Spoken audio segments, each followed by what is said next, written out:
দর্শক, সকাল থেকে রাজধানীর বেশ কয়েকটি জায়গায় অটোরিকশা চালক যারা রয়েছেন তারা সড়ক অবরোধ করে রেখেছেন, যেমনটি তথ্য আমরা এর আগে পেয়েছি। দর্শক, কিছুক্ষণ আগে এই 10 নম্বর গোল চত্বরে কিন্তু যারা ব্যাটারি চালিত রিক্সা চালক রয়েছেন তারা কিন্তু এসে জড়ো হয়েছেন।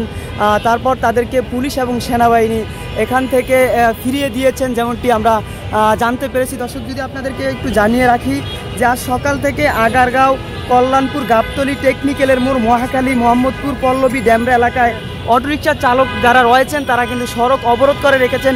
সকাল থেকে রাজধানীর এই মহানগর এলাকায় কিন্তু সড়কে যানবাহন চলাচল কিছুটা বন্ধ ছিল বলা চলে। দর্শক, কিছুক্ষণ আগে এই মিরপুর 10-এ আমরা যেমনটি দেখছিলাম যে ব্যাটারি চালিত যারা রিক্সা চালক রয়েছেন তারা কিন্তু এখানে জড়ো হয়েছেন। তারপর পুলিশ এবং সেনাবাহিনী তাদেরকে বুঝিয়ে পাঠিয়ে দিয়েছেন এবং তাদেরকে এখান থেকে পাঠিয়ে দিয়েছেন। দর্শক, আপনাদেরকে যদি একটু জানিয়ে রাখি, গত 19শে নভেম্বর মঙ্গলবার ঢাকা মহানগর এলাকায় 3 দিনের মধ্যে ব্যাটারি চালিত রিক্সা চলাচল বন্ধের নির্দেশ দিয়েছেন হাইকোর্ট। সেই নির্দেশের জেরেই কিন্তু রিক্সা চালকরা আজকে সকাল থেকে রাজধানীর বিভিন্ন স্থানে কিন্তু অবরোধ করে রেখেছেন।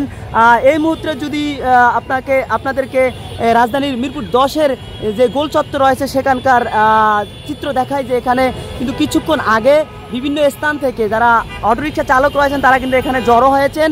এক পর্যায়ে কিন্তু পুলিশ এবং সেনাবাহিনী তাদেরকে এখান থেকে পাঠিয়ে দিয়েছেন। দর্শক, এই ছিল রাজধানীর মিরপুর 10 এলাকার সর্বশেষ চিত্র।